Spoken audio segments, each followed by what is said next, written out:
विरारमध्ये 12वी कॉमर्सच्या तपासणीसाठी आलेल्या उत्तरपत्रिका शिक्षिकेच्या घरी जळाल्याची धक्कादायक घटना उघड झाली आहे। उत्तरपत्रिका जळाल्याचा व्हिडिओ सध्या वसई विरारमधील सोशल मीडियावर प्रचंड व्हायरल झाला असून शिक्षिकेच्या निष्काळजीपणाविरोधात विद्यार्थी आणि पालक तीव्र संताप व्यक्त करत आहेत। विरार पश्चिम गंगूबाई अपार्टमेंट बोलिन्स नानभाट रोड आगाशी परिसरात राहणाऱ्या शिक्षिकेच्या घरी ही घटना घडल्याची प्राथमिक माहिती समोर आली आहे। 12वी कॉमर्सचे पेपर हे रिचेकिंगसाठी शिक्षिकेच्या घरी आणले होते।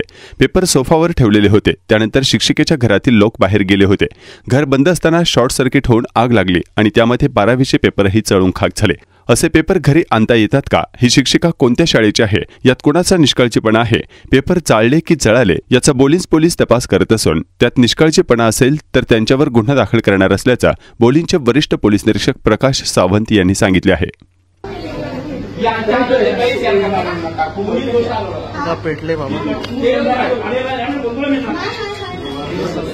एवढंच पाय बाबा।